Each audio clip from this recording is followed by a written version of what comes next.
ନବୀନ ମୋହନ କଥା କହିଲେ ଟି। ଆଚ୍ଛା ହଉ ଭାଇ ନମସ୍କାର। ଆଜି ରାଜନୀତିର କଥା। ନବୀନ ଆଉ ମୋହନ ଭିତରେ ପାର୍ଥକ୍ୟ କ'ଣ? ନା ଜଣେ ରାଜାର ଛୁଆ ଆଉ ଜଣେ ହେଉଛି ସାଧାରଣ ପ୍ରଜାର ଛୁଆ। ଇଏ ସେଇ ବେଳର କଥା। ଦ୍ୱାପର ଯୁଗରେ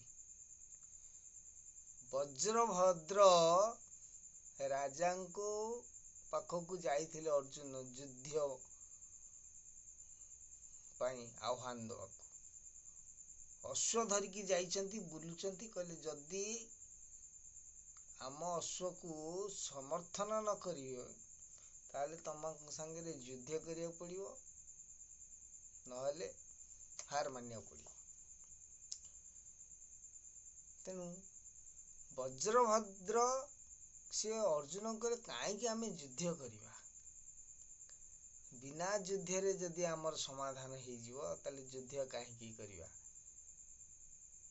ବଜ୍ରଭଦ୍ର ପଚାରିଲେ ଅର୍ଜୁନ, ମୁଁ ତୁମକୁ ଯୁଦ୍ଧ କରିବା କିଛି ଆବଶ୍ୟକ ନାହିଁ, ଆମେ ଏତେ ସେନା କାହିଁକି କ୍ଷୟକ୍ଷତି କରିବା? ତିନୋଟି ପ୍ରଶ୍ନ ଯଦି ଉତ୍ତର ଦେଇଦବ ମୁଁ ତମ ପାଖରେ ହାର ମାନିଲି, ଆଉ ମୁଁ ମୋ ରାଜ୍ୟକୁ ତୁମ ରାଜ୍ୟ ସହ ମିଶେଇ ଦେବି।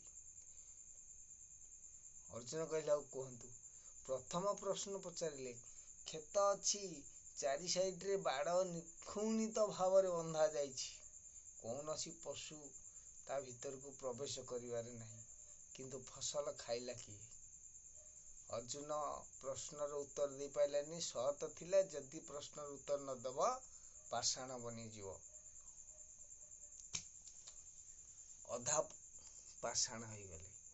ଦ୍ୱିତୀୟ ପ୍ରଶ୍ନ ପଚାରିଲେ, କହିଲେ ଯଦି ଏ ପ୍ରଶ୍ନର ଉତ୍ତର ତୁମେ ଅର୍ଜୁନ ଦେଇଦେବ ନା, ତାହେଲେ ତୁମ ସେ ପାଷାଣଟିଏ ପୁଣି ତମ ଶରୀରରୁ ଖସି ପଡ଼ିବ। ଅର୍ଜୁନ କହିଲେ ତାହେଲେ ଠିକ ଅଛି। ଦ୍ୱିତୀୟ ପ୍ରଶ୍ନ ଥିଲା, ଉଲଗ୍ନ ହୋଇକି ନାରୀ ଜଳରେ ସ୍ନାନ କରୁଛନ୍ତି, ଊର୍ଦ୍ଧ୍ୱମୁଖ ହୋଇ ହାତ ଟେକିକି କହୁଛନ୍ତି, ହେ ପ୍ରଭୁ ଆମ ତଣ୍ଟି ଶୁଖି ଯାଉଛି, ଆମକୁ ପିଇବାକୁ ଦିଅ। କ'ଣ ମାଗୁଥିଲେ? ଅର୍ଜୁନ କହିଲେ ପାରିଲେ ନାହିଁ। ତାଙ୍କର କଣ୍ଠ ପର୍ଯ୍ୟନ୍ତ ପାଷାଣ ହୋଇଗଲା। ତୃତୀୟ ପ୍ରଶ୍ନ କହିଲେ ଯଦି କହିବ ତାହେଲେ ଦିଟା ଏକ ପ୍ରଶ୍ନର ପଥର ଖସି ପଡ଼ିବ, ଉତ୍ତରଟି ଯଦି କହିଦବ। ଅର୍ଜୁନ କହିଲେ ତାହେଲେ ଠିକ ଅଛି, ଅପେକ୍ଷା କଲେ। କହିଲେ ତୃତୀୟ ପ୍ରଶ୍ନ ହେଲା, ଦେଖ ସିଂହାସନ ଉପରେ ଜଣେ ସାଧାରଣ ପ୍ରଜା ବସିଛି, କୃଷକଟିଏ, ମୁଣ୍ଡରେ ଗାମୁଛାଟା ଭିଡ଼ି ହାତରେ ଖଣ୍ଡା ପରିବର୍ତ୍ତେ ଗୋଟେ ପାଞ୍ଚଣଟି ଧରିଛି, କିନ୍ତୁ ରାଜା ସିଂହାସନ ତଳେ ଆଣ୍ଠେଇକିରି ମକୁଟକୁ ଥୋଇକି ହାତ ଯୋଡ଼ିକି ବସିଛି। ୟାର କଥା କ'ଣ? ୟା ପ୍ରଶ୍ନର ଉତ୍ତର ଦିଅ। ଅର୍ଜୁନ ବି ଏ ପ୍ରଶ୍ନର ଉତ୍ତର ଦେଇପାରିଲେନି, ଯାହାଫଳରେ କୃଷ୍ଣ ଆସିକି ସେ ଉତ୍ତର ଦେଇଥିଲେ। କହିଲେ ଏଇ ପ୍ରଶ୍ନର ଉତ୍ତର, ମହାରାଜ ବଜ୍ରଭଦ୍ର, ଇଏ କଳିଯୁଗର ଲକ୍ଷଣ। ବାଡ଼ କ୍ଷେତ ଖାଇବ, ଆଉ ନାରୀମାନେ ଉଲଗ୍ନ ହୋଇକି ରକ୍ତ ଶୋଷଣ କରିବେ। ଆଉ ତୃତୀୟଟି ହେଲା ପ୍ରଜା ଶାସନ କରିବ, ରାଜା ମକୁଟହୀନ ହୋଇ ମସ୍ତକହୀନ କରି ହାତ ଯୋଡ଼ିକି ଆଣ୍ଠେଇବ। ତେଣୁ ସେଇଭଳି ଆଜି ଆମ ଓଡ଼ିଶାରେ ଆମେ ସରକାର ଗଢ଼ିଥିଲେ 24 ବର୍ଷ 24 ବର୍ଷ। ଭାଇମାନେ ସାଧାରଣ ଲୋକର ଆଜି ଅସାଧାରଣ କଥା, ରାମ ବନବାସ ପୁରା 2ଟା ବନବାସ ସହ ମାନେ କହିଲେ ଚଳେ। 2ଟା ବନବାସ ଯେତିକି ବା କୌରବ ତ୍ରେତୟା ଯୁଗର ବନବାସ ଆଉ ଦ୍ୱାପର ଯୁଗର ବନବାସ ଯଦି ମିଶେଇବ ଯେତିକି ହେଲା, ସେତିକି ବର୍ଷ ନବୀନ ବାବୁ ଶାସନ କରିଲେ। କିନ୍ତୁ ମୋହନ ମାଝୀ ଆମର ବର୍ତ୍ତମାନର ମୁଖ୍ୟମନ୍ତ୍ରୀ ଅଛନ୍ତି। ସାଧାରଣ ଲୋକ କହୁଛନ୍ତି ଆମର ନବୀନ ଶ୍ରେଷ୍ଠ ନା ମୋହନ ବାବୁ ଶ୍ରେଷ୍ଠ? ମୋହନ ବାବୁ ହେଲେ ସାଧାରଣ ପ୍ରଜା। ଶାସନ କରୁଛନ୍ତି, ସେଇ ଦ୍ୱାପର ଯୁଗର ପ୍ରଜା। କିନ୍ତୁ ରଜା ପୁଅ ତ୍ରେତୟା ଯୁଗର ବନବାସ ଆଉ ଦ୍ୱାପର ଯୁଗର ବନବାସ ଯେତିକି ସମୟ ଯେତିକି ବର୍ଷ ହୋଇଥିଲା ସେତିକି ବର୍ଷ ଶାସନ କରିଲେ। କ'ଣ କଲେ ନା ଆପଣା ହସ୍ତେ ଜିହ୍ୱା ଛେଦି କେ ଅଛି ତାର ପ୍ରତିବାଦୀ। ନିଜେ ନିଜ ଗୋଡ଼ରେ ସିଏ କୁରାଢ଼ି ପକାଇଲେ। ତାଙ୍କର ଯେକୌଣସି ମନ୍ତ୍ରୀ ବିଧାୟକ ଯାହା ଦୋଷ କଲେ ସାଙ୍ଗେ ସାଙ୍ଗେ ଘଣ୍ଟ ଘୋଡ଼େଇ ଦିଅନ୍ତି। କୌଣସି ପ୍ରଜାଙ୍କ ଦୁଃଖ ଦୁର୍ଦ୍ଦଶା ସମୟରେ ସିଏ କେବେ ବୁଲିବାକୁ ଯାଇନାହାନ୍ତି। ଯଦି ଯାଆନ୍ତି ଆକାଶ ମାର୍ଗରେ 22 23 ଉଣ୍ଡନ୍ତି। ରଜା ଛୁଆ ଖଜା ବି ଅଭାବ ନୁହଁ। ତେଣୁ ତାଙ୍କ ସମୟରେ ଯେତେ ଦୁର୍ନୀତି ଯାହା ହୋଇଛି କେତେବେଳେ କାହାର ସମାଧାନ କେତେବେଳେ ଦେଖିନାହାନ୍ତି। ଅନେକ ନାରୀ ଅନେକ ପୁରୁଷ ତାଙ୍କ ସମୟରେ ବଳି ପଡ଼ିଛନ୍ତି। ଅନେକ ଲୋକ ଦୁଃଖ ଦୁର୍ଦ୍ଦଶାରେ ଘାଣ୍ଟି ହେଇକି ମଧ୍ୟ ପ୍ରାଣ ତ୍ୟାଗ କଲେ, ତାଙ୍କ କଥା ବି କେହି ଶୁଣିବାକୁ ଗଲେନି। କିନ୍ତୁ ସାଧାରଣ ଜନତା ଯେଉଁ ଦ୍ୱାପରର ଲୀଳାଟି ଏଇନା ଚଲେଇଛନ୍ତି, କିଏ ଡାକୁଛି ଭାଇ ତ କିଏ ଡାକୁଛି ମୋହନ ବାବୁ, କିଏ କହୁଛି ମୋହନ ଭାଇ। ହଁ, ଇଏ ହଉଛି ସେଇ ସାଧାରଣ ଲୋକର ଶାସନ। କାହାର ଭାଇ ତ କାହାର ପୁଅ, କାହାର ବନ୍ଧୁ ତ କାହାର ବାନ୍ଧବ। ଏଇ ସ୍ନେହ ଆଉ ଏଇ ହିଁ ସମ୍ପର୍କ, ଏଇ ହିଁ ସାଧାରଣ ଲୋକର ଚିନ୍ତନର କଥା।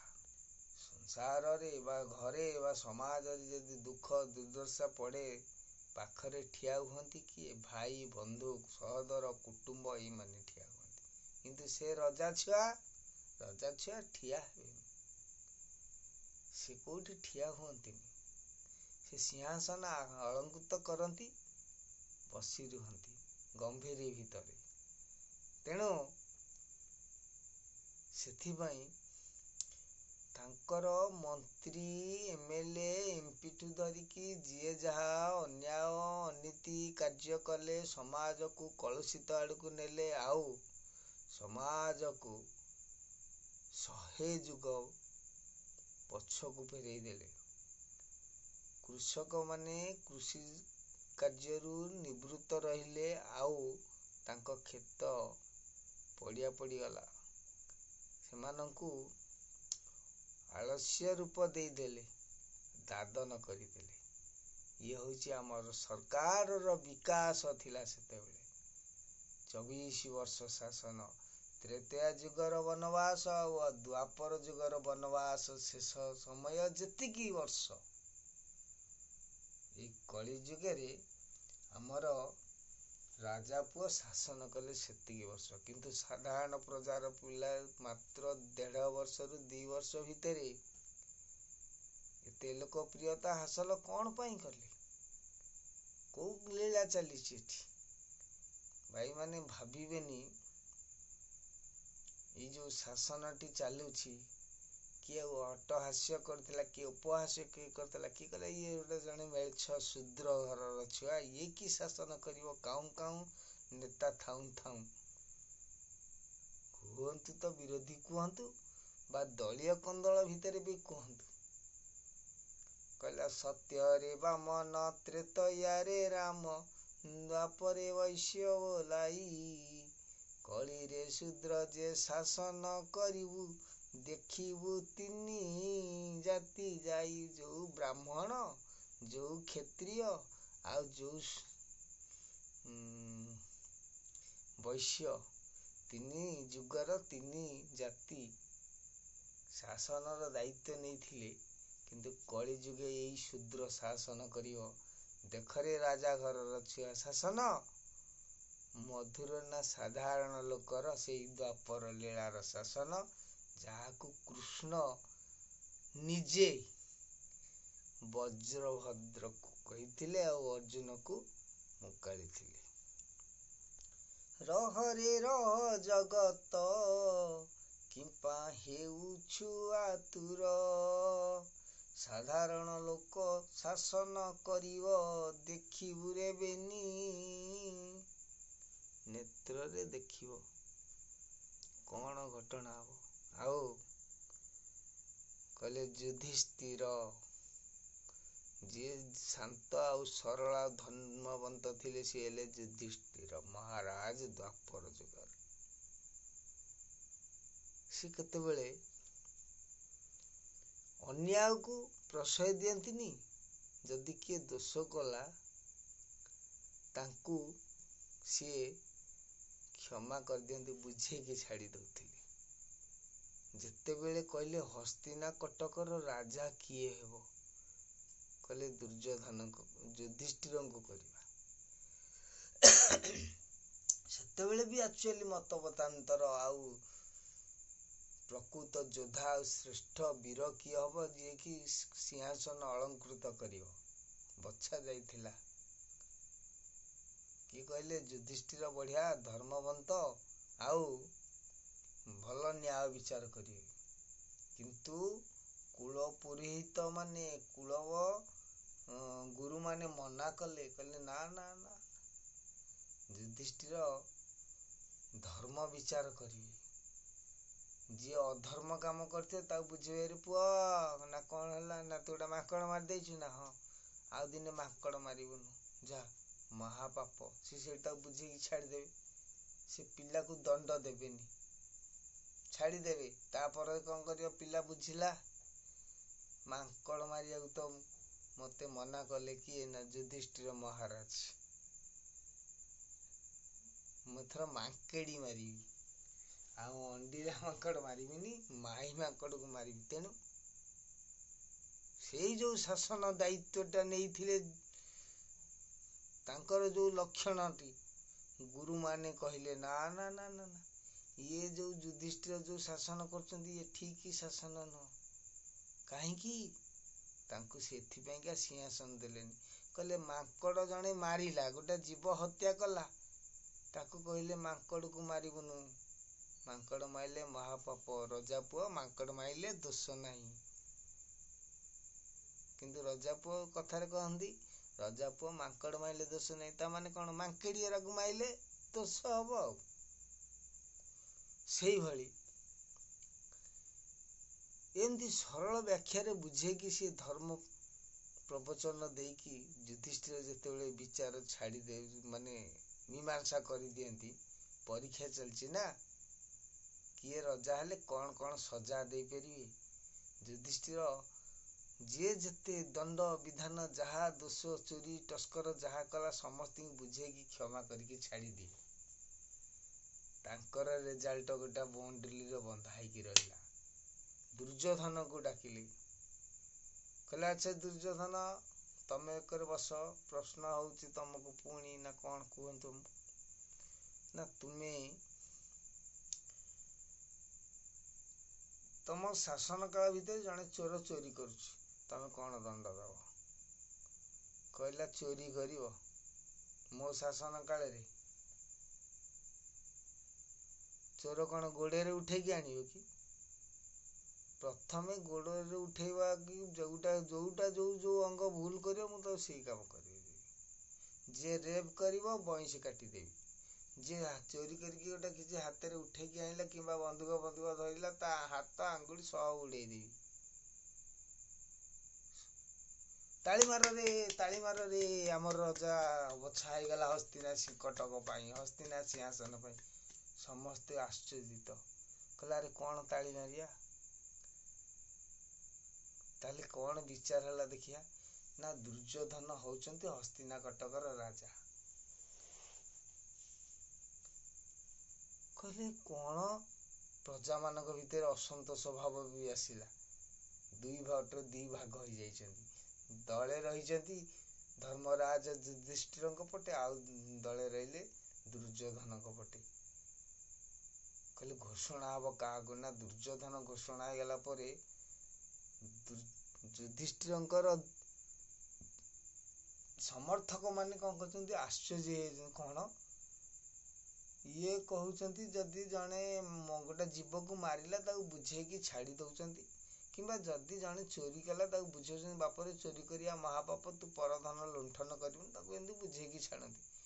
ଇଏ ସିଧା କହିଲେ ତା ହାତକୁ ଥୋଇକି ମୁଁ ହାଣିକି ଛୁଟେଇ ଦେବି ଏକାଥରେ, ଯିଏ ଦୁଷ୍କର୍ମ କରିବ ତା ବଇଁଶିକି କାଟିଦେବି, ଆଉ ଥବ ଯେ ମାନେ ବାଉଁଶକୁ କାଟିଦେବି ଆଉ ଥବ ଯେ ବଇଁଶୀ ହବ।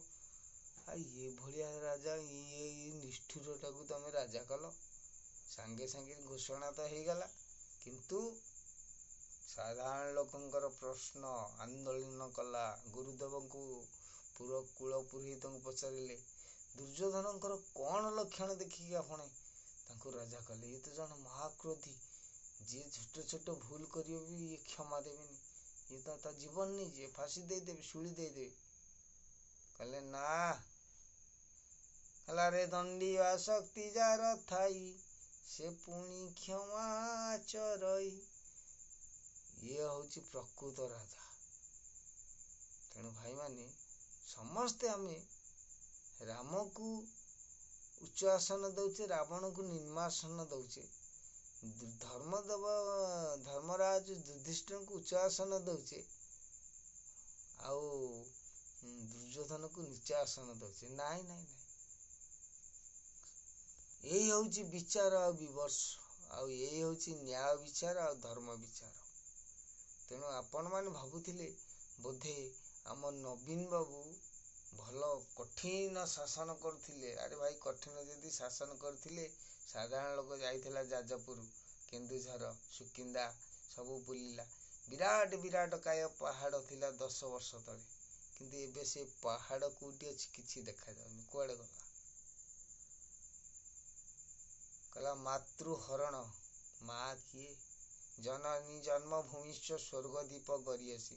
ତାକୁ ଯିଏ ହରଣ କରିଦେଲା ତାଙ୍କୁ ସାଧାରଣ ଭାଷାରେ କହିଦିଅନ୍ତି, କିନ୍ତୁ ଆଜି ଟିଏ ରାତି 3ଟା ହେଲାଣି ତ କହିବିନି, କିନ୍ତୁ କହିବାର କଥା, ଯିଏ ମା ମାଟିକି ନ ଚିହ୍ନିଲା ତାକୁ ମାତୃଦ୍ରୋହୀ କହନ୍ତି। ସେ 24 ବର୍ଷ ଶାସନ ଯିଏ କରିଥିଲେ, ଯୋଉ ରାଜା ଛୁଆ, କିନ୍ତୁ ପ୍ରଜା ଛୁଆ ମାଟି ଟିକେ ଯଦି ବହି ଯାଉଛି ବନ୍ଧ ବାନ୍ଧିକି ରଖିଦଉଛି, ପାଣି ପଛିଆ ପଳେଇ ଯାଉ ବୁଡେଇକି, ମାଟି ନଷ୍ଟ ନ ହଉ, ମାଟିକି ସିଏ ଆଗ ଦେଖୁଛି। ଆଉ ସାଧାରଣ ଲୋକ ସେଇ ଯୁଧିଷ୍ଠିରଙ୍କ ଭଳି ଦିନେ ନା ଦିନେ ଅସ୍ତ୍ର ଧରିଥିବେ, ସେଇ ଧର୍ମରାଜ ଯୁଧିଷ୍ଠିର ଦ୍ୱାପର ଯୁଗର ଯୁଦ୍ଧ ମହାଭାରତରେ। କିନ୍ତୁ ଅବିକା ଯୋଉ ଓଳିଏ ବାକି ରହିଛି, ଏଇ ମହାଭାରତରେ ସେଇ ଭଳି, ଯାହାକୁ ଆମେ ସାଧାରଣ, ଶୂଦ୍ର, ନିମ୍ନ, ମୂର୍ଖ, ପାଷାଣ୍ଡ ବୋଲି ଆମର ସବୁ ବିରୋଧୀ ମାନେ କହୁଛ, ଭାଇମାନେ ଏହା ହିଁ ପରିବର୍ତ୍ତନ। ଏମିତି ହେବ, ସାଧାରଣ ଯାହାକୁ ଭାବୁଛ ସିଏ ଅସାଧାରଣ ହବ। ଏମିତି କି ଏନକାଉଣ୍ଟର, ଫାଶୀ, ଶୂଳିରେ ବସେଇବା, ଜେଲ ଦଣ୍ଡ ଭୋଗିବାକୁ ବେଶୀ ସମୟ ନବନି, ଆଗକୁ ଆସୁଛି, ଦେଖିବ। ସେଇ ଦ୍ୱାପରର ଲୀଳା କଳିଯୁଗେ ନିଶ୍ଚୟ ହୋଇବ କିଳା। 100 ଭିଡ଼ିଓ ଏଇଥିରେ ପଡ଼ିଛି, ଏଇ ଟପିକରେ। ହଉ ଭାଇମାନେ, ସାଧାରଣ ଲୋକର ଅସାଧାରଣ କଥା କହିଲେ ମୋହନ ବଡ଼ ନା ନବୀନ ବଡ଼, ବିଚାର ରହିଲା ଆପଣଙ୍କର। ସାଧାରଣ ଲୋକ ରଖିଦେଲା।